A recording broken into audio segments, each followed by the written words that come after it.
Hello friend, welcome to my channel Aryan classes. Aryan ક્લાસીસની અંદર હું તમામ ધોરણ 12ના વિદ્યાર્થીઓનું હાર્દિક સ્વાગત કરું છું.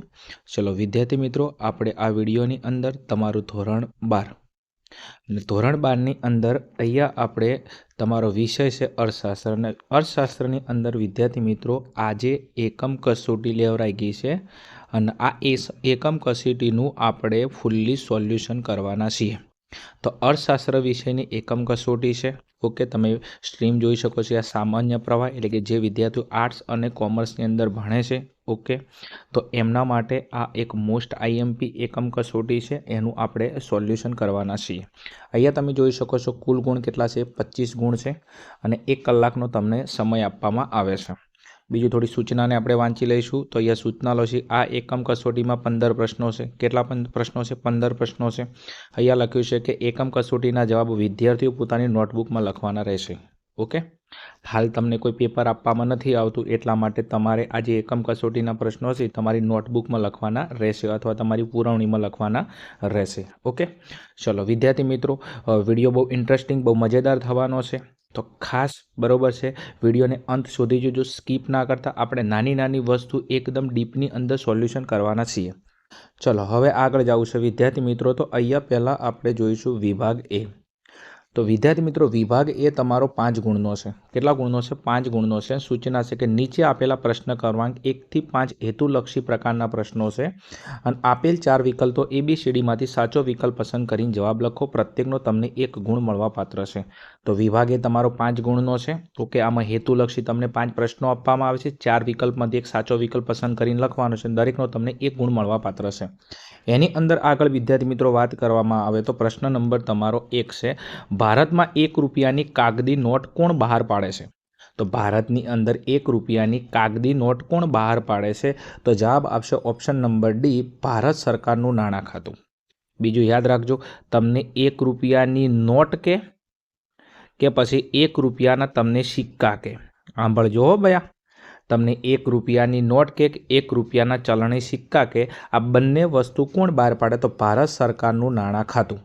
અને 1 રૂપિયાથી આગળના જેટલા બી સિક્કા છે અને જેટલા બી નોટો છે એ કોણ બહાર પાડે છે? તો એ રિઝર્વ બેંક ઓફ ઇન્ડિયા બહાર પાડે. સમજાય છે?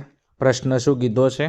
1 રૂપિયાની કાગદી નોટ કોણ બહાર પાડે? તો ભારત સરકારનું નાણાં ખાતું. હવે 1 રૂપિયાની તમને કાગદી નોટ કે 1 રૂપિયાનો સિક્કો કે આ બંનેમાં જવાબ શું આવશે? ભારત સરકારનું નાણાં ખાતું. અને એના ઉપરની બધી નોટો અને એના ઉપરના બધા સિક્કા કોણ બહાર પાડે? તો reserve bank of India. Okay, ચાલો આગળ જવું છે. એના પછી નેક્સ્ટ પ્રશ્ન નંબર 2ની અંદર, ભારતમાં વેપારી બેંકો મોટા ભાગે કેટલા પ્રકારની થાપણ હોય છે? તો વેપારી બેંકોમાં મોટા ભાગે કેટલા પ્રકારની થાપણ હોય? તો આપણું ચેપ્ટર નંબર 4 છે. તો વેપારી બેંકોની અંદર 3 પ્રકારની થાપણ હોય. કઈ 3 પ્રકારની થાપણો હોય? પહેલા નંબરમાં હોય ચાલુ ખાતાની થાપણો, બીજા નંબરમાં હોય બચત ખાતાની થાપણો અને ત્રીજા નંબરની અંદર હોય મુદતી થાપણો. તો વેપારી બેંકોની અંદર કેટલા પ્રકારની? 3 પ્રકારની થાપણો હોય. ચાલુ ખાતાની થાપણો, બચત ખાતાની થાપણો અને મુદતી થાપણો. ચલો આગળ જવું છે. નેક્સ્ટ ક્વેશ્ચન નંબર 3ની અંદર, મધ્યસ્થ બેંક એટલે શું? પ્રશ્ન પૂછ્યો છે કે મધ્યસ્થ બેંક એટલે શું? એકદમ ઇઝી પ્રશ્ન છે, આવડે એવો છે. તો મધ્યસ્થ બેંક એટલે શું છે? તો દેશની સર્વોચ્ચ બેંકને શું કહેવાય? મધ્યસ્થ બેંક. તો મધ્યસ્થ બેંક એટલે શું થાય? દેશની સર્વોચ્ચ બેંક. ચલો આગળ જવું છે. નેક્સ્ટ વિદ્યાર્થી મિત્રો, ક્વેશ્ચન નંબર 4ની અંદર 2013ના અહેવાલ મુજબ ભારતમાં સૌથી ઓછી ગરીબી કયા રાજ્યોમાં જોવા મળી હતી? તો 2013ની અંદર એક અહેવાલ બહાર પાડ્યો, આની અંદર સૌથી ઓછી ગરીબી કયા રાજ્યમાં હતી? તો જવાબ આવશે ઓપ્શન નંબર સી, ગોવાની અંદર. કયા રાજ્યમાં? ગોવાની અંદર. ચલો નેક્સ્ટ આગળ જવું છે. ક્વેશ્ચન નંબર 5ની અંદર, Indian council of medical research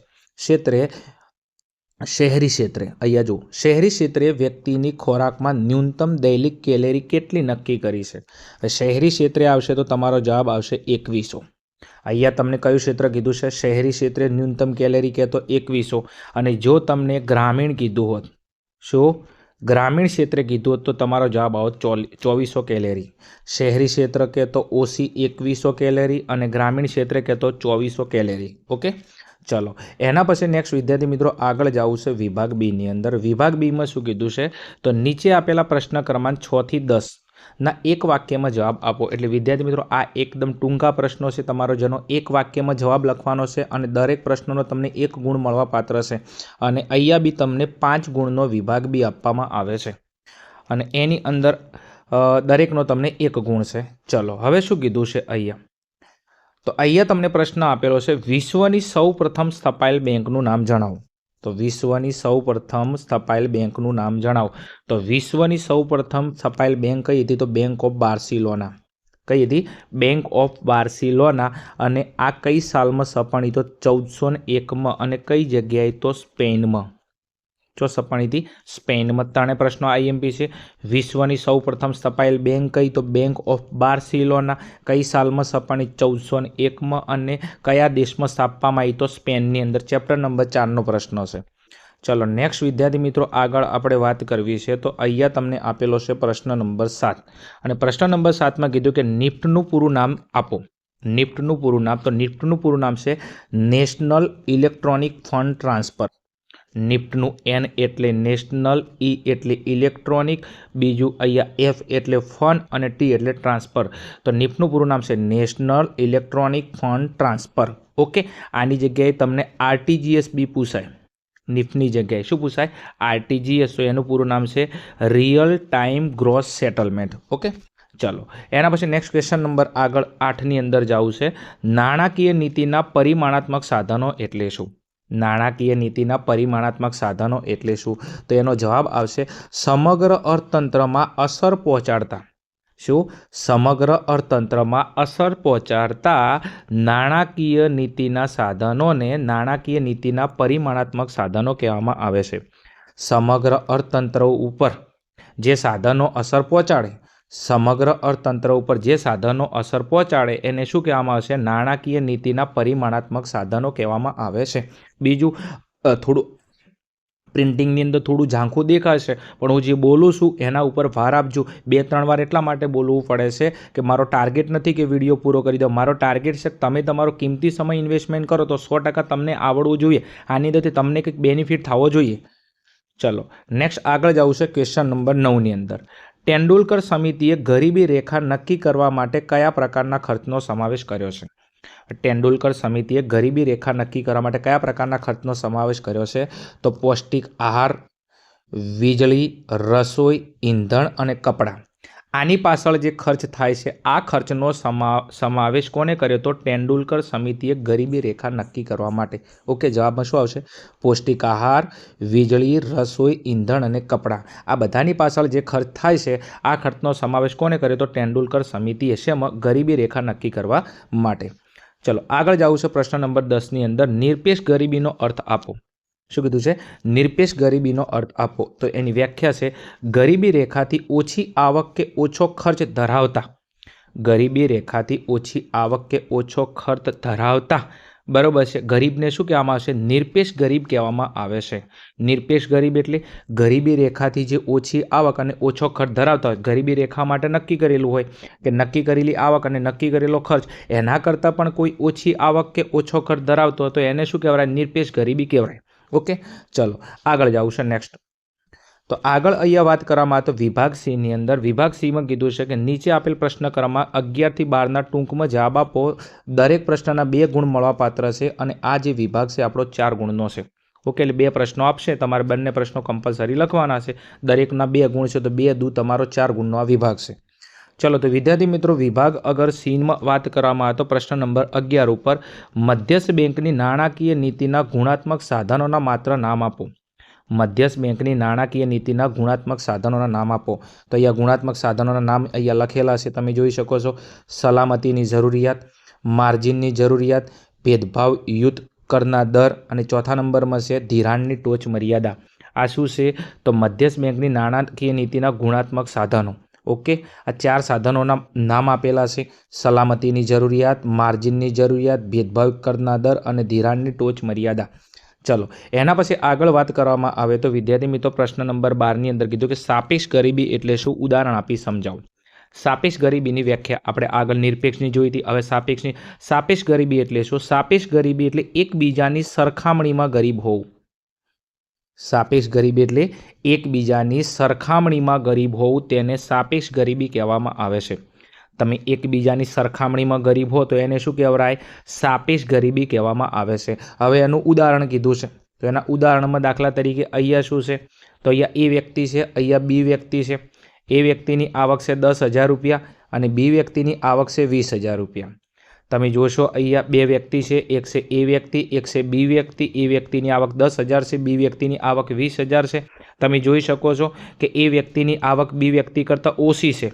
એ વ્યક્તિની આવક બી વ્યક્તિ કરતાં ઓછી છે, તો આ એ વ્યક્તિએ આ બીની સરખામણીમાં શું કહેવાય? સાપેક્ષ ગરીબ કહેવાય. ઓકે.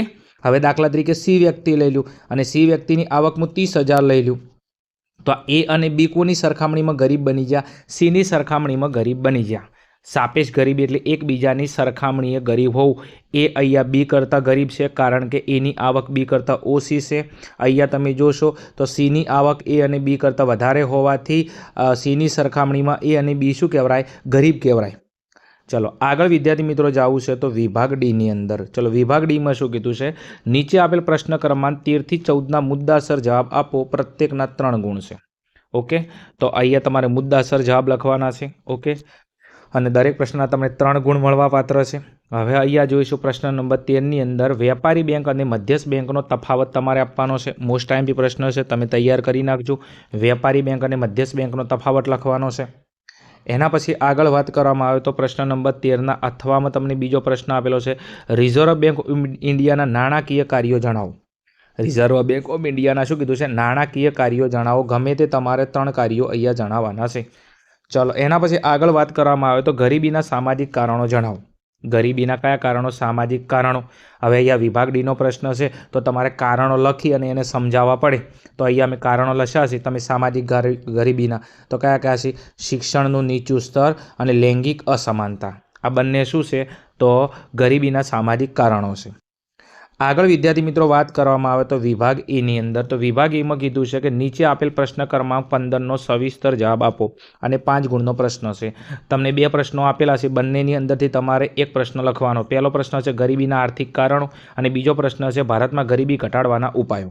તો અહીંયા વિદ્યાર્થી મિત્રો મેં એના મુદ્દા લખેલા છે, ખાસ તમે જોઈ શકો છો. તો પ્રશ્નની અંદર વાત કરવામાં આવે તો ગરીબીના આર્થિક કારણો. તો અહીંયા ગરીબીના આર્થિક કારણો મેં લખેલા છે, અહીંયા જોશો તો. ઓકે. આ કોણ શું છે? ગરીબીના આર્થિક કારણો. પહેલા નંબરમાં છે અહીંયા કારણની અંદર તમે જોશો શ્રમિક દીઠ નીચી ખેત ઉત્પાદકતા. બીજા નંબરમાં છે જમીન તથા સંપત્તિની અસમાન વેચણી. ત્રીજા નંબરમાં છે નાના અને ગૃહ ઉદ્યોગોનો અલ્પ વિકાસ. અને ચોથા નંબરમાં છે ઝડપથી વધતા ભાવો. તો વિદ્યાર્થી મિત્રો આ શું છે? તો ગરીબીના આર્થિક કારણો. ઓકે. આર્થિક ગરીબી માટેના 4 કારણો અહીંયા આપેલા છે. બીજું આ 4 મુદ્દાની અંદર તમારે સમજાવવું પડે કારણ કે આ પ્રશ્ન 5 ગુણનો પ્રશ્ન છે. આગળ વાત કરવામાં આવે તો ગરીબી ઘટાડવાના ઉપાયો. ગરીબી ઘટાડવાના ઉપાયની અંદર અહીંયા ઉપાય લખેલા છે, તમે જોશો તો આ જે લખેલા છે એ ગરીબી ઘટાડવાના શું છે? ઉપાય છે. કેટલા છે? તો અહીંયા જોશું નંબર 1ની અંદર ખેતી ક્ષેત્રે શ્રમિકોને ઉત્પાદકતા વધારવી. જો ખેતી ક્ષેત્ર શ્રમિકોની ઉત્પાદકતા વધારવામાં આવે તો ગરીબીમાં ઘટાડો થાય. બીજા નંબરમાં નાના પાયાના ઉદ્યોગોનો વિકાસ કરો તો ગરીબીમાં ઘટાડો થાય. અસંગઠિત ક્ષેત્રોનો તમે વિકાસ કરો તો ગરીબીની અંદર શું થાય? ઘટાડો થાય. બીજું યોગ્ય કર નીતિનો ઉપયોગ કરો તો ગરીબીની અંદર ઘટાડો થાય. માનવ મૂડીરોકાણમાં વધારો કરવામાં આવે તો ગરીબીમાં ઘટાડો થાય. બીજું રોજગારલક્ષી કાર્યક્રમો કરવામાં આવે તો ગરીબીમાં ઘટાડો થાય. બીજું આવાસ યોજનાઓને કારણે ગરીબીની અંદર ઘટાડો થાય. અને આગળ વાત કરવામાં આવે તો સામાજિક સલામતીની યોજનાઓના થ્રુ પણ ગરીબીમાં ઘટાડો થાય. અને બીજું જનધન યોજનાઓ. બરાબર છે? આ બધી યોજનાઓ અલગ અલગ છે. આવી અલગ અલગ યોજનાઓ થ્રુ પણ ગરીબીની અંદર શું કરી શકાય? ઘટાડો કરી શકાય.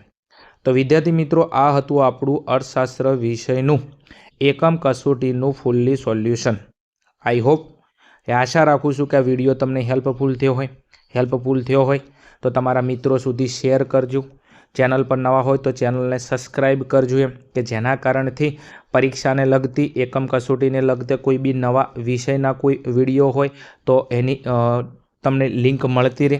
અને ખાસ બરાબર છે તમારા મિત્રો સુધી આ વિડીયોને શેર કરજો. ચલો મળીશું આવા જ કોઈ એકમ કસોટીના સોલ્યુશન સાથે. ત્યાં સુધી જોતા રહો અમારી channel Aryan classes. Okay, thank you. જય હિન્દ, જય ભારત, તથાસ્તુ.